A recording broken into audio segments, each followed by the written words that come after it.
Good morning, students. Today I want to explain chapter number 2 in History, class 6. The name of the chapter is Life of Early Man. We do not know the exact place of the origin of mankind. However, evidence indicates that human species may have developed in Africa, as this area has favorable climate conditions for the evolution of mankind, human life. It is believed that later on the human species may have wandered to Asia, Europe and America. Dear students, हमें ये पता नहीं है कि exact जो Mankind है वो उसका प्लेस कौन सा है, एग्जैक्ट प्लेस उसका कौन सा है पनपने का, लेकिन जो एविडेंस मिले हैं उनके अकॉर्डिंग अफ्रीका में सबसे पहले मानव के रहने के एविडेंसेस प्राप्त हुए हैं. वहाँ की जो क्लाइमेट है वो फेवरेबल थी रहने के लिए और वहाँ पर कुछ सबूत प्राप्त हुए हैं और उसके बाद वो सब यूरोप, अफ्रीका और अमेरिका के अंदर रहने के लिए चले गए.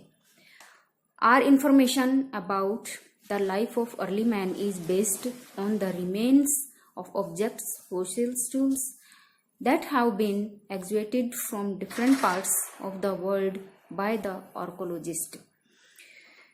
हमारी जो इन्फॉर्मेशन है अर्ली मैन की, उनके बेस्ड पर जो जो हमें टूल्स और एविडेंसेस मिले हैं उनके अकॉर्डिंग जो हमारे आर्कोलॉजिस्ट हैं उनकी खोज ये प्रमाणित करती है कि जो टूल्स वगैरह मिले हैं वहाँ पे कि अर्ली मैन जो है वह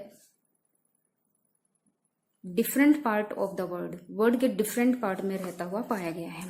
most of the tools are made up of stones. उसके जो बहुत सारे टूल्स हैं वो पत्थर के बने हुए होते थे, स्टोन्स के बने हुए होते थे.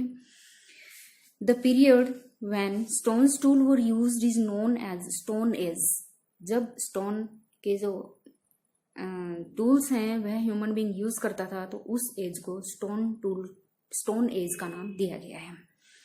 It is divided into 3 main phases और उस एज को 3 मेन फेजेस के अंदर डिवाइड किया गया है. पहला है पैलियोलिथिक एज और old stone age. Second is mesolithic age means middle age. Third is neolithic age means new stone age. Let me explain one by one all the ages. Number 1 is Paleolithic age और old stone as. मतलब सबसे पहली जो as है वह कहलाती है paleolithic age. ठीक है. Paleo means old. Paleo means होता है बच्चों ओल्ड और लिथिक मीन्स होता है एज. तो ओल्ड स्टोन एज. ठीक है. Lithic means stone. Paleolithic man prepared stone tools to defend himself from the wild animals. सबसे पहले जो है पत्थर के औजारों का इस्तेमाल अर्ली मैन एनिमल्स से बचने के लिए करता था. ठीक है. He also used them for hunting animals, chopping meat, cutting wood and digging.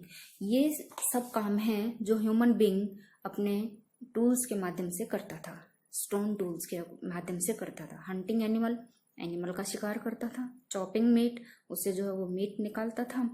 Cutting would, लकड़ियां भी उसी से काटी जाती थी. एंड डिगिंग, और खोदने का काम भी पत्थरों से ही होता था. The tools were known as the core and flake tools. जो टूल्स हैं पुराने जमाने उस एज के पैलियोलिथिक स्टोन एज के जो टूल्स हैं उनको कोर और फ्लैग टूल्स के नाम से जानते थे. The core tools were made from large stones by sharpening the edge. जो कोर जो टूल हैं वो उनके कोनों को शार्प करके बनाए जाते थे. The flake tools were formed when flake broken pieces of stone stuck off from the large pieces of stone. और वो वाले टूल्स होते हैं जो उस टुकड़े को काट करके दूसरे टुकड़े के अंदर फिक्स करके बनाए जाते थे. ठीक है. These tools were crude and unpolished. ये जो टूल्स होते थे अनपॉलिश्ड होते थे और क्रस्ट होते थे. बिल्कुल भी इन पे पॉलिश वगैरह नहीं होती थी क्योंकि उस टाइम पे इनको पॉलिश का ज्ञान ही नहीं था. They don't know how to polish the stones, isn't it? The man of this period was food hunter and gatherer who moved from one place to another in search of food. उस जमाने का जो early man था बच्चों, वह Hunter था, animal का शिकार करता था और उसी का जो खाना था वो खा लेता था अपना, ठीक है। इधर उधर भटकता रहता था भोजन की तलाश में। The greatest achievement of man during this period was when he accidentally discovered the fire by rubbing two stones against each other। बच्चों सबसे बड़ी जो है डिस्कवरी इस एज की है फायर। जैसे वो दो पत्थरों को आपस में ऐसे रब कर रहा था, घिस रहा था, तो वहां पे चिंगारी उड़ी और जो सूखा हुआ स्ट्रॉ था, घास था इकट्ठा, उसमें आग लग गई, ठीक है। तो उससे उसको आग का इन्वेंशन जो है वो उसी समय पे हुआ है, पैलियोलिथिक स्टोन एज में ही हुआ है, ठीक है। Fire provided him not only warmth in the cold weather but also safety from the wild animals।